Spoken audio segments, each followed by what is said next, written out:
Ndenge bino bozo kanisa, hein? Comment est-ce que ba Congolais ba définira la démocratie d'abord? Penye si baraya si tuna ba politicien si baraya tunaanza kuona Kongo ayandi bien. Maana ayandi bien vya kweli. Likambo ya mabele. Likambo ya mabele. Likambo ya mabele. Likambo ya mabele.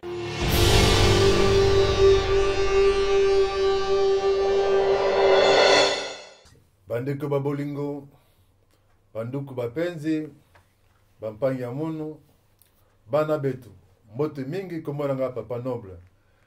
Lelo toye lisusu na likambo ya mabele. Émission na bino ebandi likambo ya mabele. Tozali awa na bandeko babale. Na gauche nanga nazali na ako se présenter yemoko. La droite nanga nazali na Vatican Kayembe ako se bien que na salle introduction mais yemoko akoloba. Likambo mabele ezande émission ya biso bana Congo démocratique. Lelo tokoloba ba point ata misatu ata mine. Tokobana la likambo ya mwana nsemi. Koro ya papa Titi. Tokolobela likambo ya ba Panama Paper. Et puis likambo ya ba parlementaire concernant dossier ya ba passeport. Et puis ce qui tangue pesi tokolobela ya suka point ya mbongo ya matata ponyo oyo ndeko na ye bakangaki na aéroport Njili. Papa kombo na yo nani et puis ozali na émission ebandi likambo mabele. Yeah. Jina langu naitwa Macha Fukuto. Coordinateur wa Media Best Way. OK, na droite tozali na ndeko na biso awa pona ko conclure enfin ko yebesa bandeko. Émission de monsieur kozala na français comme lingala na swahili pour eza bia binoko eloba makana mboka na biso. Malheureusement lelo tozana mutu ya chuluba te mais mbala sima tokozwa tozana mutu ya swahili tozana lingala tozana na swahili pe na français na swahili susu. Bon papa kombo na yo? Merci. Je m'appelle Vatican Kayembe. Mina mita siamu Kiswahili mais tanda uchanga lingala polepole parce que ni lugha yetu eza mono na biso. Soki na eba koloba nini lingala? Non, lingala te Chikongo na nina loba Chikongo. Kikongo voilà. Mais pour représenter la République démocratique du Congo. OK. Merci mingi. Ah ben pendant que zonga na lobi nataka kama ba point mike tokolobela. Makameza ibele na mboka na biso. Natanga ki likambo ya nemwana nsemi. Biso ba Congolais tozana défaut moko to kanango. Likambo soki ebimi toko se poser ba question. Boni likambo boye e komi ndenge nini pona nini boye. Mais tokoma na suka te. Tokataka na nzela. Ah ben, nous voulons savoir que devient Nemwana Nsemi après avoir quitté, après avoir fui la prison de Makala. Tata yo azalaki député. Tokolobaza député. Donc un parlementaire, quelqu'un qui a été élu, banamboka baponaki ye, a quelque représenté bango na palais du peuple au babengi parlement na biso. Mais muto akima batie na prison abimi azawapi asalama ba déclaration et puis toyoka ye asenga na peuple congolais notamment au bazana Kinshasa babima curieusement mokolo ya asenga ke bato babima libanda bandeko mosusu basengi ville morte tolobaka démocratie eza bongo mais ebandi boni kaka muto asengi bato babima bongo bamuso basenga ville morte wana tokolobela ngo peut-être mbalasima bandeko langa so wana likambo bakoloba mais ngai ndina yeba ndeko na biso azali wapi ozali likambo bakoloba mpona yango mwana nsemi mwana nsemi. Merci beaucoup. vraiment, comme je me suis nase représenté d'abord dans Vatican KMB, na sala moi na sala représenter na présenter émission na biso na Beswe TV, mais les lots toza na plateforme ya Papa Noble na kaka na système Likamba Mabele. Donc, Swahili Kokotawa, pe Lingala et Kokotawa, pe un peu de français, parce que tout ce qu'on parle, c'est les Frangala et les François-Swahili. Alors, on a côté Ming na kolobela lelo, parce que politique, je maîtrise pas tellement bien, mais social et de lokonga na kolobela makasi. Et bon, na kotika na no parole na Majavukuto, Koko, problème na we jua Congo, yenyewe iko na kufanyisha nasikia colère. Ni kitu gani? Swahili iko lugha ya kwetu, so hakuna maneno uko nasema tutasikia hizo bote. Unaona, si hatuna mapoliticien. Si hatuna mapoliticien. Unaona pa kwa si baraia tunaanza kuangalia kitu. Unaona kama unafaa kitu. Bale ba specialist. Kama ule mwenye ana specialist wa kile kitu, anaona huo kosa. Maana unafanya kosa ma nguvu. Unaona? Penye shi baraia, shi tuna ba politicien si baraia tunaanza kuona Congo ayendi bien. Maana ayendi bien vya kweli. Bo. Kutuma makosa tudogo lakini sita blame gouvernement hiyo yenyewe hapana.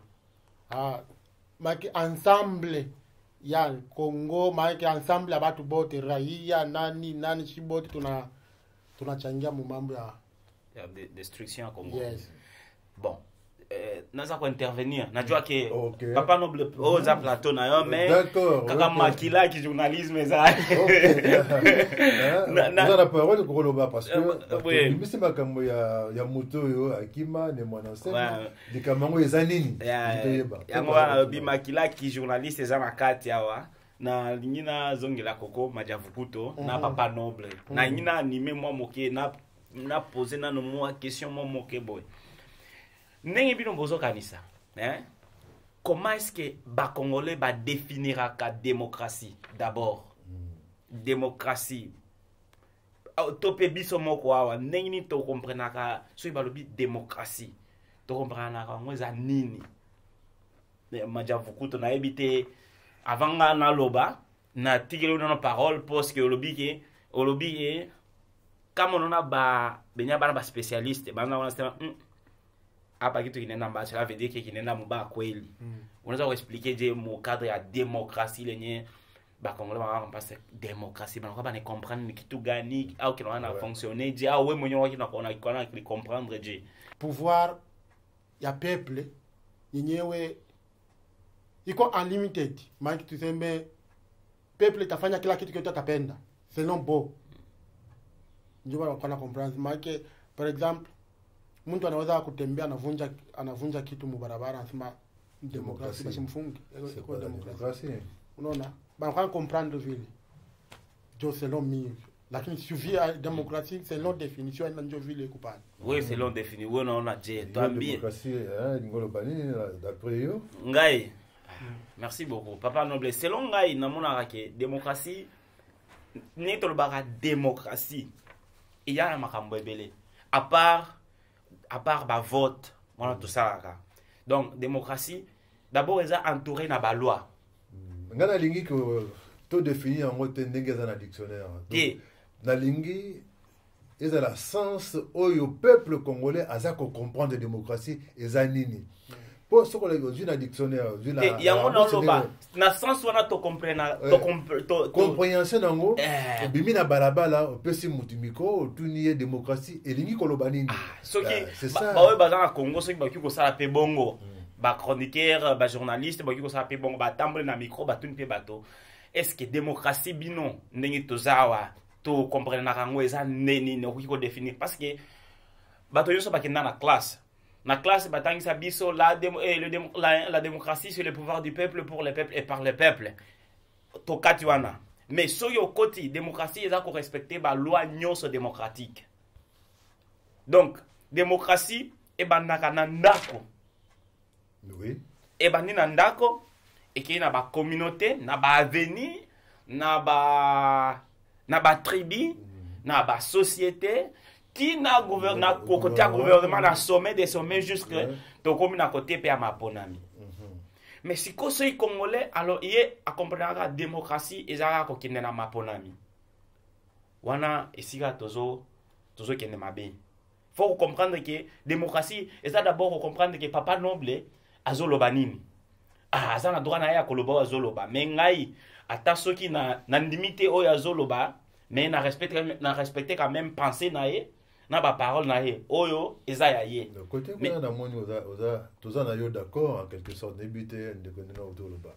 Démocratie ce que tu limite définir en haut, autoloba que à part makambo il y a vote tout consort. Le but kamba solo ya moto ya ebani na ndako. Ya koyoka mwasi na yo, koyoka bana na yo, koyoka mama na yo, papa na yo. Mais en dehors ya koyoka, il y a aussi le respect. Le respect envers ses enfants, ses parents, envers sa femme, le respect envers institution, respect il y a moninga bofani na quartier. Koyeba ke oyo aza voisin nanga.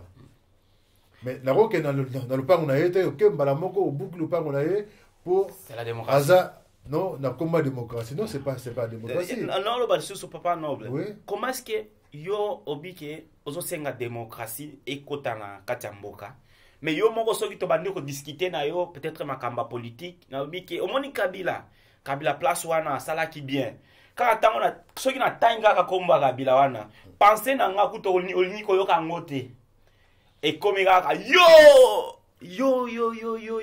za traître yo za wande oza collabo mais naza libre ya ko penser oyo nga na moni ya koloba oyo nga na moni ya koloba oyo penser na nga ezotina nga na loba soki na moni mabe Kabila pe na lobby moto aza kote Kabila pe koloba yo nga gouvernement te yo za ennemi ya gouvernement yo za parmi bato yo ki makambo bébé za pa na kokata yo te mais na ko pesa mo muke réponse. Je crois que pour l'instant ce que le but aux amutu proche le but bolamu ya comment na ngamna ko tanga ngo mingi te moto otangi wana aux amutu à côté na ye ce que comment la question mo sapi beaucoup plus la période oyo c'est parce que quelque part yemoko azangi respect alingi ko se respecter te alingi ko respecter ba institution ya mboka na yete papa noble yango wana de batu ba wana zaïga exemple un peu extrémiste wana zaïga exemple moni mais je pousse quand même ton idée démocratie c'est de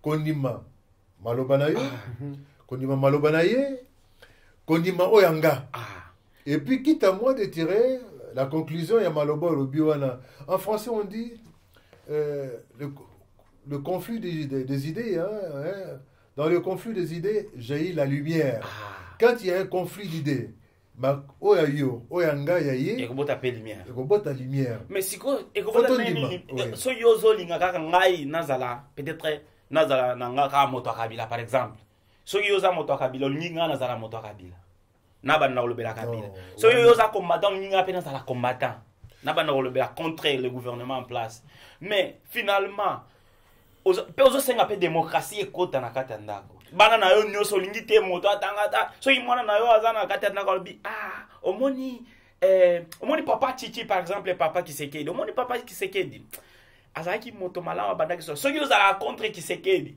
yo mwana oyo na komodire yo mais démocratie papa si yango na so bomba mboka si la kanisi na yibite soko dans likambo ko bagisa majavukuto likambo oyo olobi wana soki batu ba comme côté mais là beaucoup plus naza pour yangote naza pe contre yangote pour ngape naza na opinion yanga donc pe sandakisa ya makambo papa Honoré Ngwanda akomi na ba livre sali ba vidéo pesi ba discours totanyango to yoki te consort de relayer l'information d'un peuple.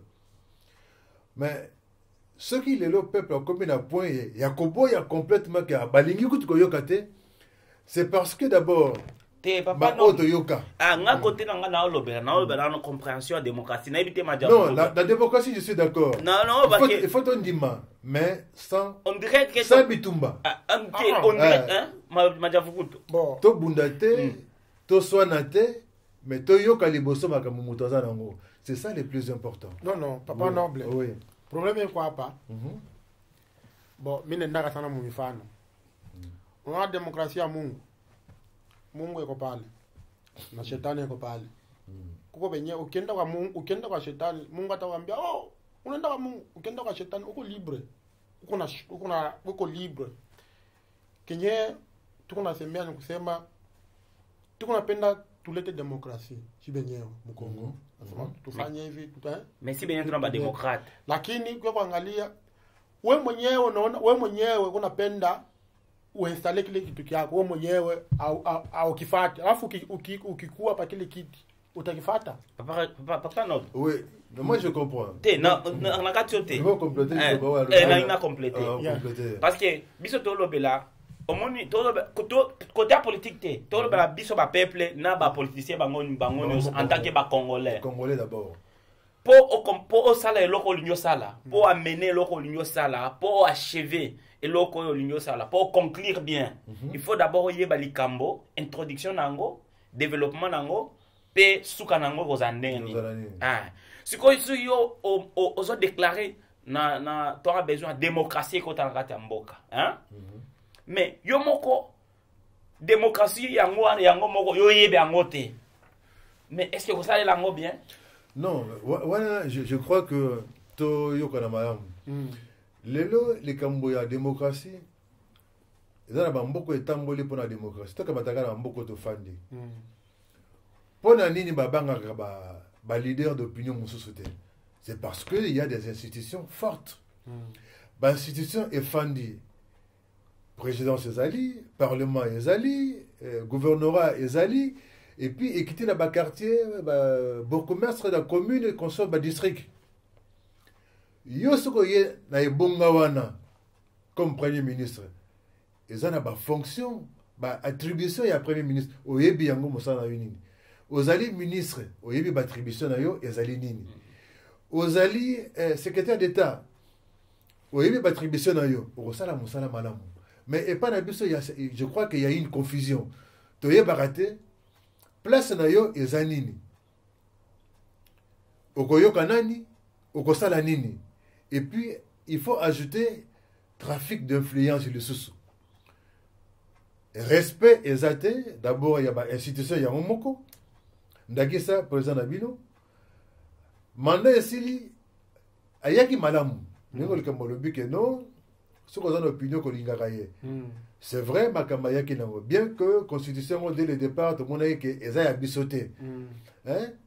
Mais peuple congolais a nimi yango, baké na référendum a nimi yango. Mais comme il a point que mandat il bosse et l'équipe, bah préparé mandat mi balé et salemi. Mais comme il a mandat et mi balé na souka nango, au lieu que respecter.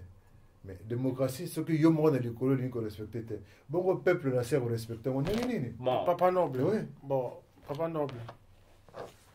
Micho kati. On a simpati kabila faute. Nous on a pas. Mina patia ba congolais faute. Bale entourage, tu sais mais ensemble ba congolais faute. Mie ni kwa hapa. Par exemple, niko congolais. Hai. Bakia kunitia tuko mu pays ya bazungu, bakinitia hata superviseur pale. Bakiniambia wewe superviseur wako utafanya 2 ans. Ikifika ile 2 ans, bakiniambia toka, siwezi kufuata. Tatoka pale. Lakini kama nikiwaona sasa wana bo wenyewe wakiniambia sema mu 2 ans tutakuongeza hapo ingine tuna 3 ans. Taikala. Kabila yako pale kama na ikala mili masiku anapitisha ba Kongole walimutia peuple hapa tu tunasema peuple ni peuple tu tunaiona kwa media tule tuma peuple tu lakini batu bote wako kimia banaikala walimutia wanamwambia ikala hapa tutakuongeza ingine 10 za kipenda ingine atapika sanka sa Mubutu jo ana na référence. Ok. Papa Noble, D'accord, on est compléter? là, on complété parce que dans le bas, ignorance et mon démocratie. Parce que quand on a le côté à peuple, au moment que peuple a dit que tous a besoin de démocratie et quota, Kabila tanae et sili, maintenant nae et sili. Bandi au visiter ba province. Mais Papa Noble, on a le bas, na côté à peuple. En tant que Congolais, en tant que na motoya za na kati ya gouvernement politicien za pe Congolais. Aza Congolais. Siko na batonyoso parce que na bango pe basaka makambo basaka ba erreur. Azo kende azo visiter ba province, bato bandi ko yembela ye umela. Mais maintenant na esesili. Omoni umela on a peuple zoloba. Na kati ya parlement pe ba yebsaka ye umela kaka. Siko osenga nini démocratie. Mais au monde qui ose se contredire et l'autre senga donc osenga l'autre bio moko yebité. Alors ngai personnellement en tant que Congolais na zolbela likambo yo na o likamba mabele parce que na mona que c'est là il y a ba virus ozo bomamboka ceux qui yo ozana no démocrate te neni yo komema démocratie na kati ya Congo yo moko dictature ndenge tozolo bawa ozo mona kaka moto kabila wana o moto honoré ngwanda wana te oza idée donc na oki koza partout parti na oki koza parti o nyoso ngana poninga moko mais na za toujours congolais na lingi mboka nanga mais na philosophie mosusu par rapport ya oyo za nango mais soki ndimi wana soki to mandiko ndimana o eza idée na yo na mapona mipeto ke soki wana nde na likolo et comme na likolo bato bokena maponami c'est bon mais bolinga maponami ezala bokena maponami bamusu ba obetama yo ko voter te yo mais les Cambo le but c'est vrai eza motoya mais les Camusu c'est memi wana eza nini to lobango bato baloba bakoma ke mboka wana ezali sous occupation mais est-il que occupation où ezali eza na forme mosusu il faut fongola besoin mieux se prendre koyeba ke vraiment dans une occupation ya banani ya Rwanda pona nini au départ o azana muto ya mboka balobi aza rwandais ndenge nini akomi na ebonga wana ezali complot ya batebele ce qui fait que lelo soko tangi olobi na mutu ke non ngana lingi mutu wana bakoloba non okoyi kutu kolinga mutu wana te parce que aza mutu mboka te bon partons d'un principe que Azali congolais. C'est de lui d'abord. Il y a qu'on respecter l'institution en tant que congolais, ceux qui sont là Azali congolais. Mandat naïe et Sili, il n'a pas organisé des élections. Raison pour laquelle on voit que non seulement Azali démocratité, mais Alingi pe kokendete, Alinga Fandawana. Non seulement il est étranger, mais alinga tika la peka libela asa kokota bande kone ba wuti wana ba fandi wana Papa Noble oui ya unaona hii problem ya kusema le Rwandais mboka na occupation pays iko na occupation iko na occupation ndio selon mie nonaka tukuna ile tunasema banasema sema tuna mpatia Rwanda mabanga to pese valeur mingi voilà tuna mpatia valeur imaginez pays sa Rwanda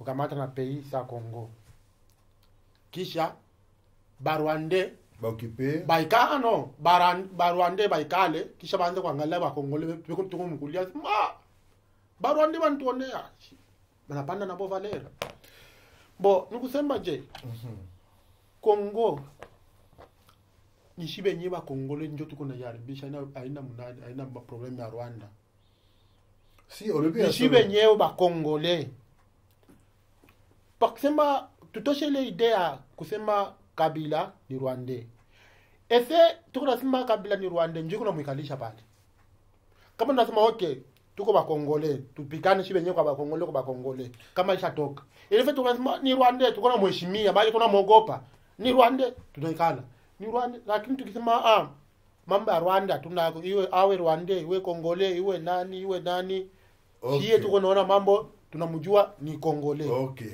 likamolobi eza solo azala te pour l'instant tout le aza Congolais mais c'est comme mandat Sili mais il faut kende Et puis, peuple yango ya biso, peuple congolais.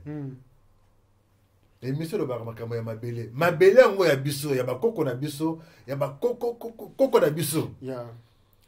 Et bandi boni totika kaka mutu, aye, afandi, azala congolais, azala congolais te, mais mandat ce que sili, kombo na ye, kokende. Il faut akende. Basenga na batebele, totelema, tobundela mboka. C'est vrai, basenga o bazana mboka bi, boya. Mais c'est vrai. Tokoya, mais na ba moyen muke tozana ngo tobundaka pe na ndenge na biso awa pomboka etambola. Mais kosenga tozo senga na peuple atelema pona ko bengala bango. Faut ko banda liboso ko yebisa bato tala makambo eleki na Zimbabwe. Banani bazui initiative. Ça armet.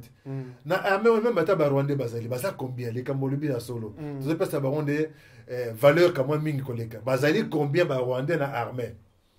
Ce qui minduki yango eza ya malonga te. Ce que lelo akangi Rwanda moko. Ya akangi mibale. Okona to kangi bakosila te. Si bakosila te. Kese ya koyeba ke bon, to yuto bunda. To yi kambo awa que ce que lingo bunda na mutaleki na makasi osala nini. Stratégie. Faut stratégie ça là. Pona mabele nanga. O betinga lelo la telemi. OK.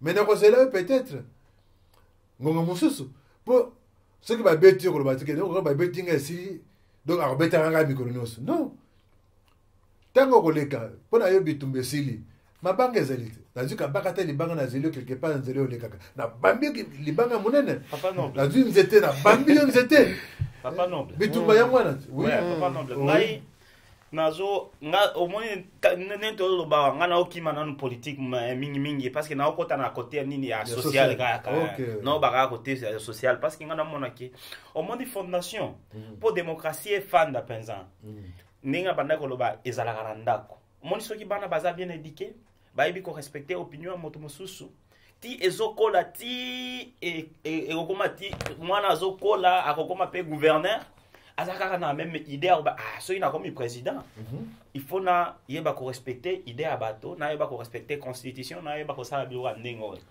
parce que ndenge koko abande ko lobaki on moni que faut tes abiso ba congolais ce qui fondation pour ndako telema parce que Kabila za kuna na sommet il faut fondation ya ba famille za bien société za la bien batonyo so bana oui donc na ndako alors pour za la bongo parce que na lingaka loko papa Grégoire wa tout palobaka na éviter ceux qui ont intoxication à papa Honoré Ngwanda to payer moi za habillé non mais je crois pas c'est intoxication au début penser à mutu il n'y aura jamais une intoxication c'est dans le but au choc des idées la lumière jaillit c'est ça alors ce qui Ngwanda papa Ngwanda le but les kambo et que mutu la nyango mais je crois que ça il est malade ngabe na lingaka ite na penser na ya ba au moni loko tozo traiter to mona président Kabila ba faute belé na bato baza likolo mais na neke talobi à Zimbabwe pour ba soda tout monde ka fait ba soda on ba sali loka ma bien ya loka malonga moni Zimbabwe mais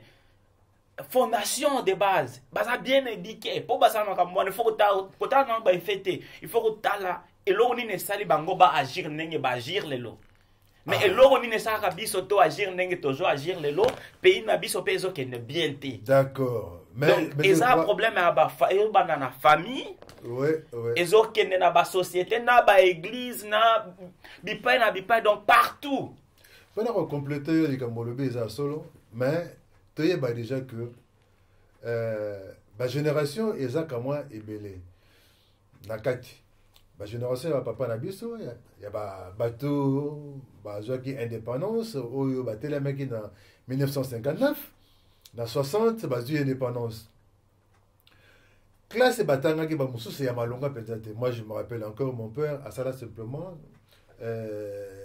école normale à l'époque mais école moyenne à bien école moyenne mais ils avaient largement assez qui gérant il y a Gilles Valenquer et Lingolo Bani éducation ils avaient qui a malamu mais le lot quand on a classe d'abord aucun na classe moi a fani malamu te enseignant yemoko pour votre information moi j'ai profession enseignant. Ngai natanga école pédagogique. J'ai fait la pédagogie. Et puis natangi ça. J'ai enseigné. Pendant que tangi ça d'abord, il faut oser formation. Formation et routine d'ailleurs, oye bandenge nini, pour préparer une leçon. Pour préparer une leçon, enseigner, c'est apprendre 2 fois. Avant, aucun côté la maliboso y a ban en classe, y a des élèves na yo, y a des colliers na yo, aussi préparer leçon. Oye bike na kobanda, na fiche na yo à préparation, aux introduction, ou introduire sujet à leçon na yo les anini, ou développer nini. Et puis, on conclut en nini. Notre bana ou na tableau, pour bana batia na kaye na bango, baki ne kotanga pour baye ba lobby ou kuna lobby, ezali nini. Mais ce qui formation on a moté. Au monique au baby senior surtout. Et puis, pendant qu'on compléter, ils ont un cours moko ça s'appelait le civisme. Éducation civique. Après, mon bouton a changé comme éducation civique. Bien que comme éducation civique, mais au comment on a cours on a comment respecter bah devoir il y a parents envers ses enfants, mais il y a aussi les devoirs il y a bana envers le parent et les devoirs du peuple envers le gouvernement, voilà. Les devoirs du gouvernement envers le peuple, c'est quelque chose de vice versa toujours. Est-ce que Belo connaît et ça la marque toujours il est là et ça la marque donc pendant qu'on a la démocratie ce qui te bani ko yebisa bana déjà dans ndako que banga mukolo respecter mukolo kofinga te mwana kofinga te yeba ke moto na moto azana choix na ye azana choix na ye et kokola et puis na mutu na bango yebisa ye que la majorité gagne toujours.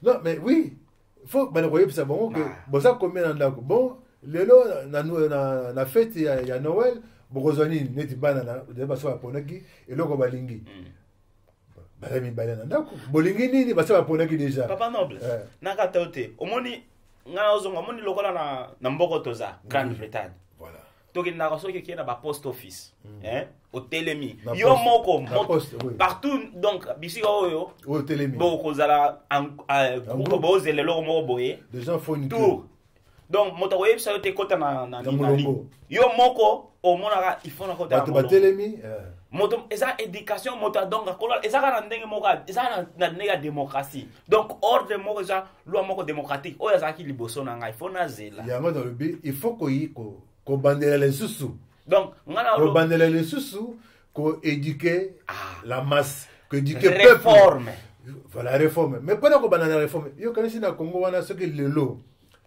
ba pesi chance na ba congolais ba ke ne ko gouverner mboka na bango tokozanga batu je crois bato baza ebele na domaine na ye papa noble oui ba congolais njome ku gouverner le mboka ni ba congolais na simba ni bengina vile be kupale ata kuzaliwa mtu leo batakuwa ni vile non problème ni nini problème ni kwa hapo ni base ni nyetu kon nyetu mkusema base iko mubaya ile génération ya Mobutu ya Mobutu ile yote njo ile idée yote débrouillez-vous unaona njo nyewe kwako so hata tufanye génération inaweza wana iko pale iko génération iko pale hata wenda ufanye watu ya donc azoba na cadre qui omoni ndenge kabila zaona mais nous voulons bon c'est vrai c'est difficile de faire table rase que bon le lion surtout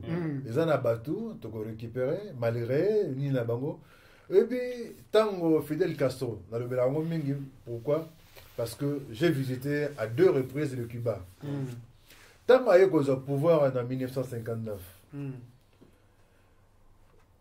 ils allaient qui na cour bon bazaro benga éducation de masse donc au peuple et le peuple Aza Kotanga, il n'y a pas un seul analphabète à Cuba. Azalité. Mais ils ne sont pas riches. Ils ne sont pas riches. Au yébi que bois ya pamba, bois oyo tozanango aolo, fandeli bois. Bango bazanango te, ils ont la canne à sucre. Donc comment on a besoin, il y a canne à sucre.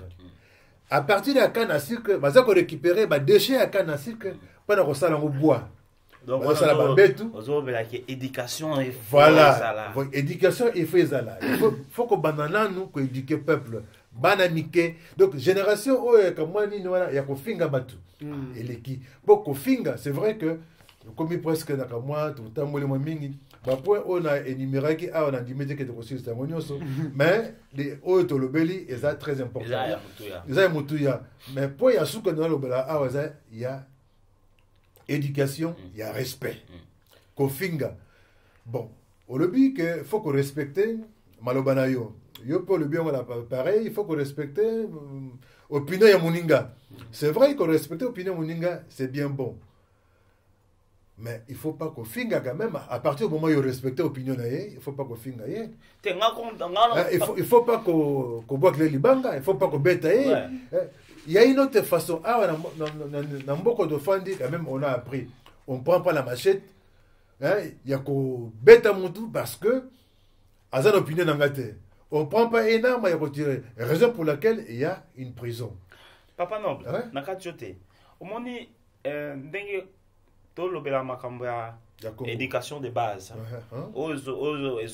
tozo kosala yango allusion na démocratie parce que tonga pour démocratie ezala il faut d'abord qu'on respecte la loi démocratique nyonso liberté d'expression biloko ndenge wana donc liberté nanga ebandi yawa esuki awa yaye bandi pe kuna esuki pe place boye mais ceux qui toujours dans la camboyo ils n'ont pas encore rappelé le peuple qui est parents na biso pour Congo na ebonga parce que toujours attaquer le moko toujours la pouvoir te ya ko bongisa ngo so bolingi bo bongisa ngo il faut stratégie d'abord il faut au moins Hitler na bana ko linga na bana ko tanga nani histoire ya Germany deuxième guerre mondiale à mon avis toujours un problème abandi d'abord ko intoxiqué allemand ayibisi bango ke soki oza allemand ya solo il faut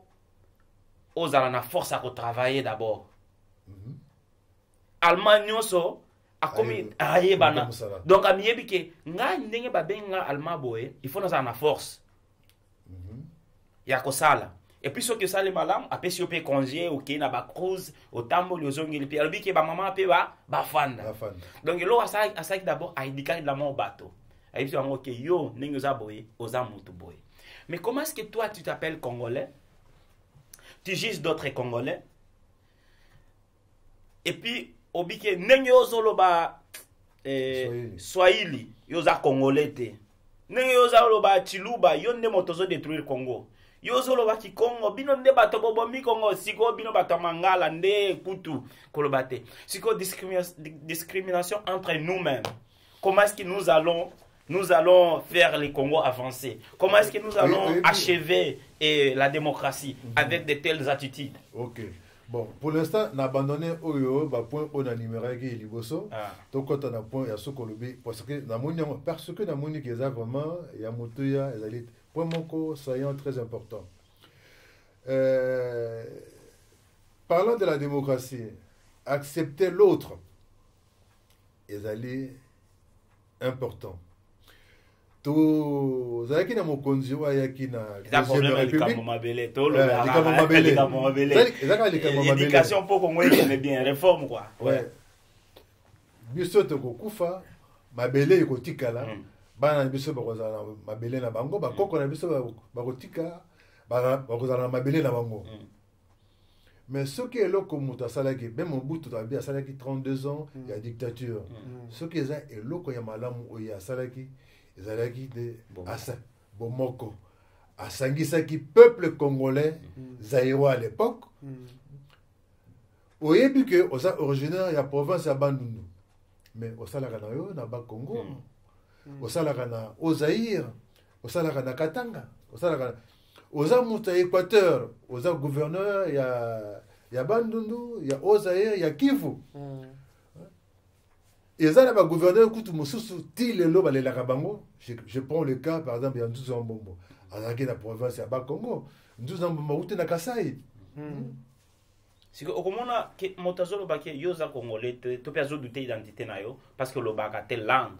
Mais, au moment que, ce qui est FCA, ngana za congolais yo non otuni esisusu yo za congolais loko nini na kisiki yo za congolais alors ben OK poza le balingala pozolo balingala to pezolo batika sai to pezolo ba mais ngana zolo ba ngana ngina lo ba lelo ndenge tozana likamba mabele je profite de cette occasion ya ko lo bana bande ona nga ikutu na lo ba Swahili mo lingala ona osala na o forcer yango mais Swahili nde lo na bota mango nde na kola nango mais Congo kaka eza na 4 langues nationales donc to bunda mibalo esimbi donc to communiquer tout ça de communication quoi sikoyo nanyina lo ba boy papa noble omoni kozala congolais d'après philosophie nanga hein d'abord omoni kozala congolais eza ya makila na tiena no papier boy na tiena nango na se kozala congolais eza ya makila donc obota ma congolais okola congolais okokufa pe congolais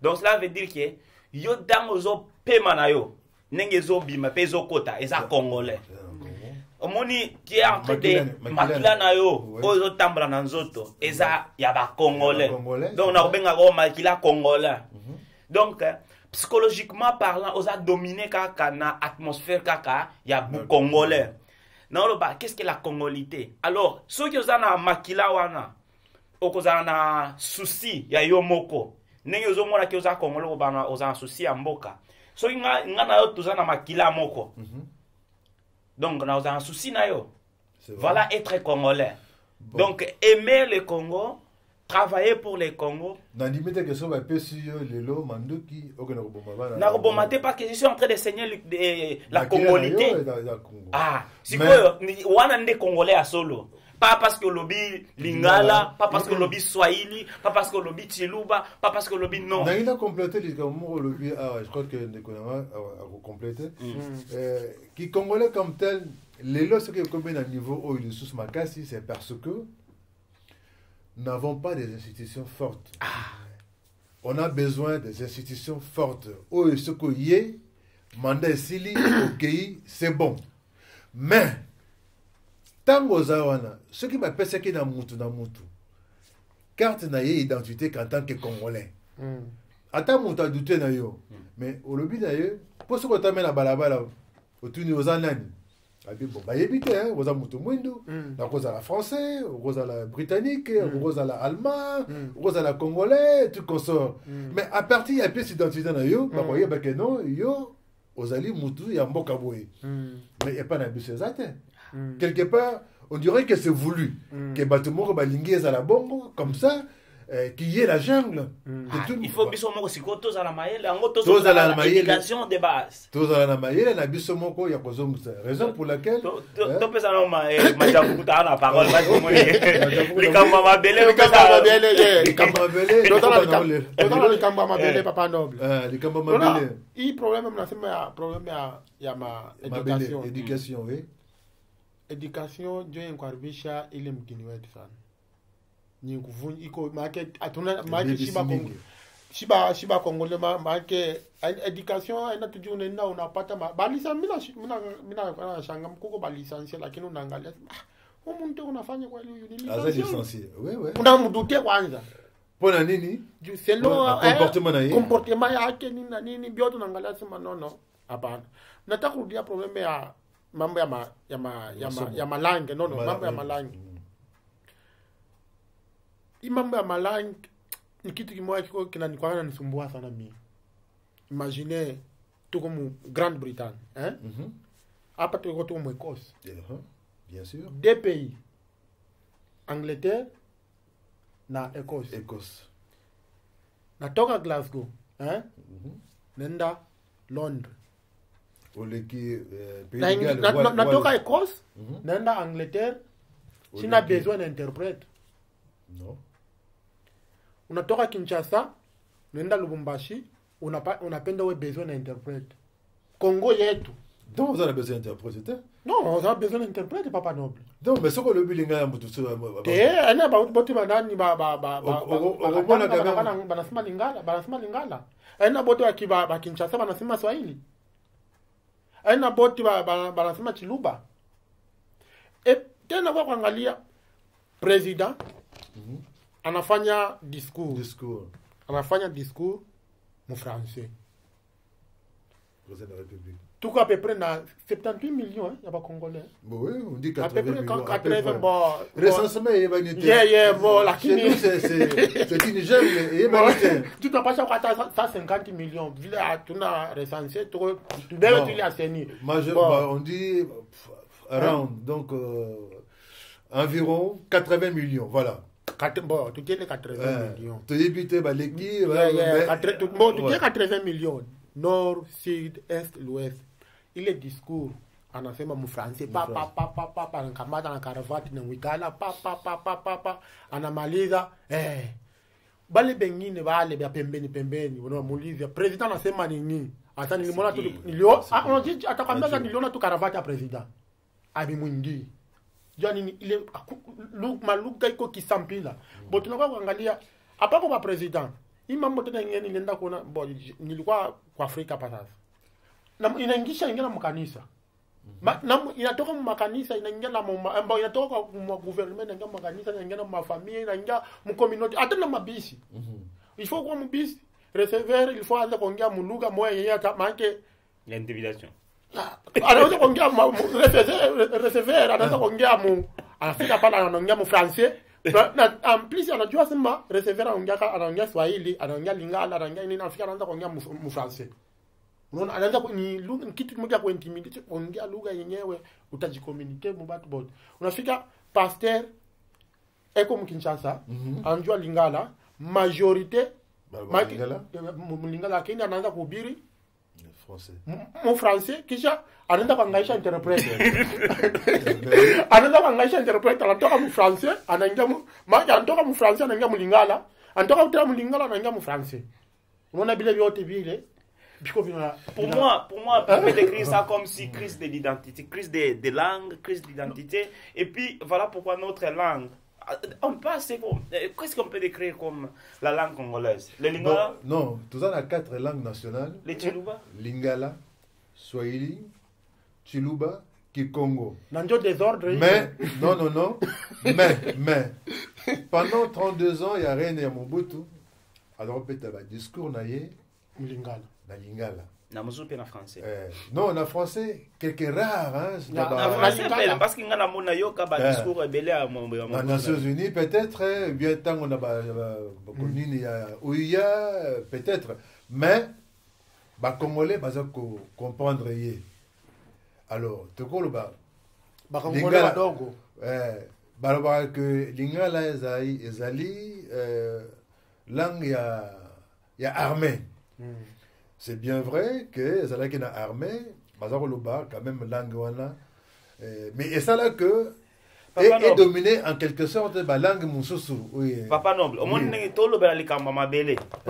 Il likamba mabele donc tout est ouvert ici. Oui. Donc au monde n'est le bique abanda ko bana lingala batonyus ba banda ko yokai. Wana eza vraiment na ko baki eza juste été. Eza juste été. Ah OK. Parce que eza au monde na Congo ndenge eza boy. Mais ba yemba ka banzembo nyo suto na lingala. Oui, noble, oui, like au monde. Oui, pas mutu maman na je pense pas qu'il y a yebli à couture le balingala. Même à peut-être au monde ataba tanzanien hein. So yo biga nzambe ba koyeba ki aza mungu. Pourquoi parce que ba yo kaka. Eza nenge to na ba mot espagnol. Oyo eza familia. Oto kana ba despacito ba ozo yoka mais oyebi yango mais otuna despacito linga laksanini. Ba yebisio okanye ko ba comme espagnol mais bango pe kuna bazana catalan bazana nini na espagnol bango ba so sala ngona nenga kimokolo biso to sala ngona nenga bubebe. Bon makam na lobi eza problème ya institution na biso so que ezali forte ba problème oyo eza mineur eza tellement mineur to kokiko bongisango ko éduquer masse na biso par le respect. D'abord respect. Ceux qui t'ont dit qu'on respecte Muninga, que oyo aza mukolo na ko respecte ye. Ngana aza mukolo o leki na ko respecte ye. Oyo alingi mutuboye, ngana linga kayete. Mais na ko respecte ye parce que za opinion na ye. Opinion yake. Ceux qui t'ont dit mami biso moko nanu les kamalang eza coûte petit problème. Petit problème. Oui. Sorry ma javokuto. Na nina lobo. Omoni parce que il kamba mabelo isa nga pasi makasi. Omoni tango toli na mboko yo ngai. Tamba mabele. Lo ngana remercier apona ko ya mboko yo. Eza eloko ya liboso d'abord nanu. Mboko yo salingana banda ko penser lokola moto. Na banda ko réfléchir en tant qu'humain. Oui, qui moi l'image, c'est ça. OK, na ya na 19. Oui, on a vu moi c'est ça. Donc non, je suis en train de m'imaginer quand j'étais encore en Afrique, la façon dont j'ai réfléchissais. Nazo kanisa soki nazaki en Afrique jusqu'à maintenant. Nazaki na bandora ko réfléchir nengwana. Mais raison pour laquelle la quantité to biso moko mboka na biso na maboko. To rendre ba institution na biso makasi. To na ba dirigeant makasi. To yeba ko respecter ba institution na biso. Ko éduquer peuple na biso, bana na biso. Oh bah premier one ekozala résolu. Nazoya oui. Nazoya na chemin na yo. Tu dis qu'il y a 5 minutes dans ici. Nani directeur kuna ko kibo ba kisata ba mwa minute parce que ba kibo katango et puis ba ibne ba osala yemoko. Na directeur kuna de cabinet. Est-ce que on peut ça bisa 15 minutes? À quoi c'est à quoi accorder biso 15 minutes. Mais c'est Bertin, c'est à quoi accorder biso comme 5 minutes. Papa noble, moni tuzolo ba parfois tuzo bunda to ba ki moni mondela yena Congo a ti division hein a pesi biso ba arme tuzo kontana biso moko to bunda tuzo bunda na et puis tuzo boma na biso moko moni et puis tuzo oublier il y a des choses que nous sommes en train d'ignorer. Voilà pourquoi ngai na sepeli na émission yo hein et Kamba Mabele tout bana quand même comme ça quoi et réveiller ba conscience quoi parce que au moins crise ya balang netoloba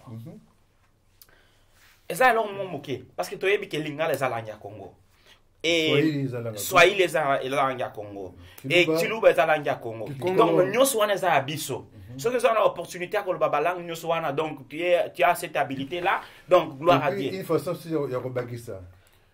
Ils ont une tribu morote na Congo. Oyo elobaka. Tout simplement Lingala. Donc, à part Lingala, ils ont une langue mususu olobaka. À part Kikongo, Kikongo to ba dit Kikongo le munu kutuba, munu zola olobi, mais ils ont un dialecte moko elobaka. Peut-être oza Muntandu, bien oza Ozolo Swahili, ozala Mubembe, ozala Nani, voilà. Ozala Muemba, oui. Ozala Mushi, ozala. Mais ozolo Swahili. Swahili, voilà. C'est pareil. Ozolo Nini Lingala, ozala Mbunza, ozala Ngwandi, ozala Mongo, tout consort. Nazoya papa noble parce que ce qui est fort on est salama dès le départ. Effort on est salama que Tolobaka munu kutuba Swahili, Chiluba, Lingala, mais tu gros ça les efforts, il y a langue moko boye, biso ne se te croyez kola pour papa non to communiquer. Il est nanga zobunga na nasi ça. Non, quoi. Nataka murudia kidogo. Zonga. Bon, unaona kile kipindi kenyewe CCC kwa alikuwa ana dirige.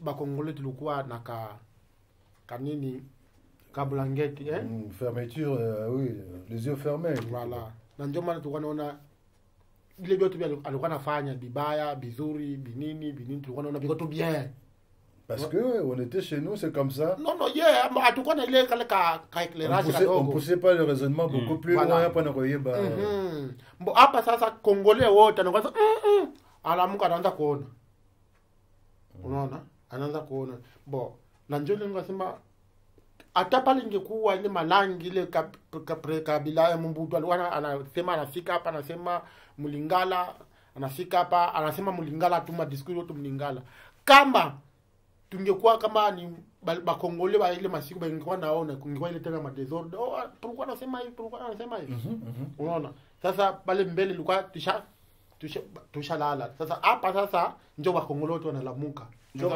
Kabila aza nini Mswahili aza nini aza hivi mais il faut te faire attention tout ça là quand même attention dans les camoya ba division il y a monde mo te créer ka papa noble bokata inga ide na ngapa il faut la stylisa continue omoni yango no ba to na nzongiri mo ke poske bo bungisa ngamo moke omontang bozo ba mindele ba pesi biso ba arme ba kotisi biso ba kotisi division en kati ya mboka na biso omoni kaka ba crise ba langue ba donc ngalo ba eza orgueil de langue ngalo kiko kubenga ngone na philosophie na eza orgueil de langue.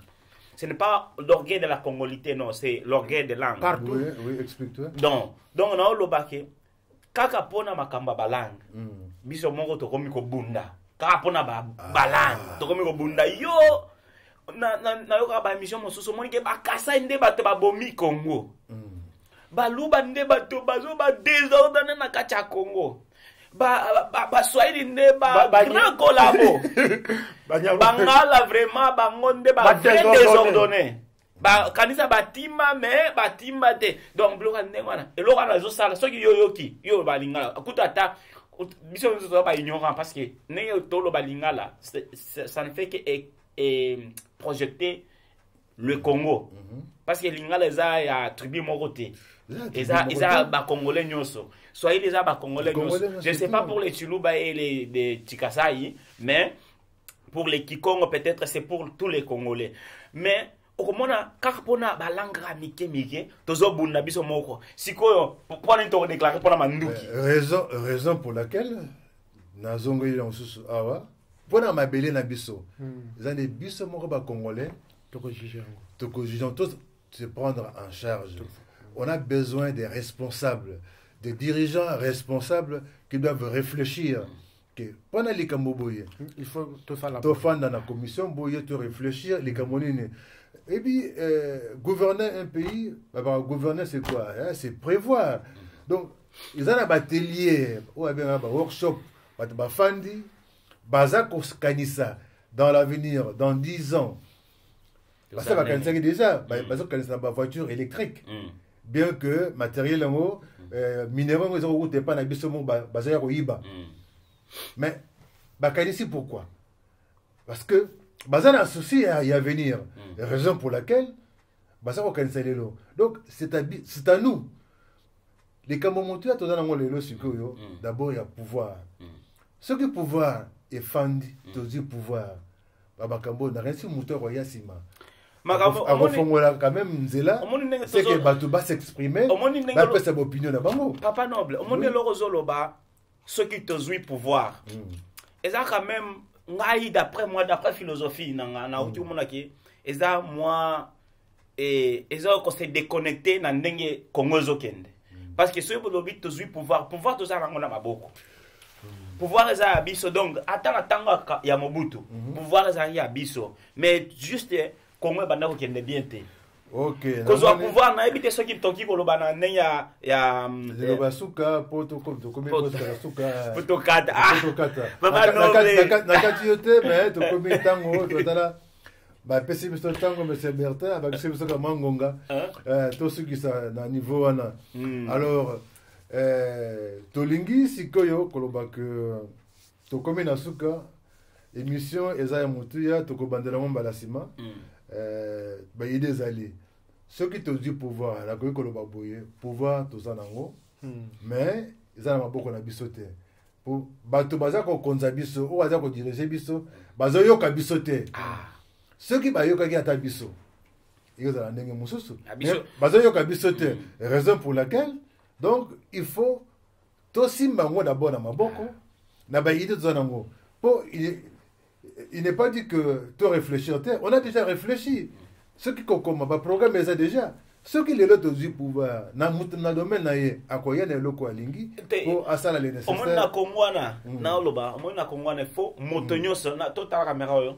Na loba, moi na Kongwana faut motonyoso oyo azo penser pour na Congo, oyo aza congolais, hein. Pour na kinga na neyo zo ba pouvoir. parce que ngana okende na côté social hein Oui. mais na okende na ngondiki ke na kati ya nini ya politique mais ndenge tozo ba kati ya pouvoir wana pouvoir to simbango to simbango so motonyo sazo saigner la congolité so motonyo sazo respirer la congolité motonyo parce que ozo sala biloko nyonso ozo sala na responsabilité ya kozaki ozo bongisa ndaku na yo moko wana nde pouvoir to mona ke to simbi pouvoir mais soki ata soki yo moko mebengi nga vrai congolais nga nde osimbi pouvoir mais ozo tala libumu na yo wana eza Ok, na yoki bino bandeko balandi biso malamu tokomi na suka ya émission na biso likambo ya mabele. likambo ya mabele Merci mingi likambo ya mabele mono, merci mingi bandeko na ngai bana beto bandeko bapenzi komi nemba la sima bokomona biso lisusu papa noble quel que soit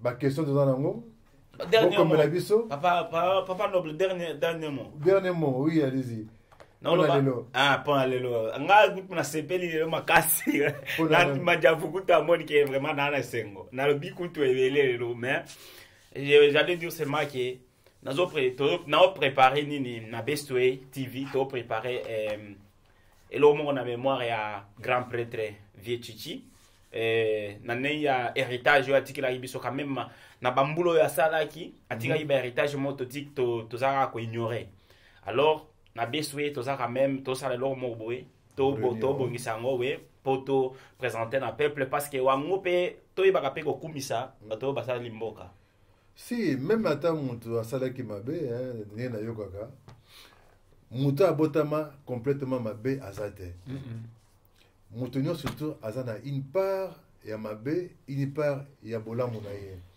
mais ce qui malamu eza malamu faut komisa ngo même ata endemini mutu asali yango mais ce que eza malamu malamu ko changer te comme mabe donc ndenge na tolo na Best Way ya TV donc to sala ngo na mémoire ya grand prêtre ya Chichi parce que c'est pas na banda ko se souvenir na mo wala ba qui se prendre en charge et avec mon mot prophétique mais il faut ba congolais ba penser pourquoi il avait dit ça merci ok mais peut-être ça il m'a déjà voulu tout faire alors le basuka non hapana ok tunaisha lelo to suki awa e komene mbalasima to kutani lisusu ok bye bye bye likambo ya mabele likambo ya mabele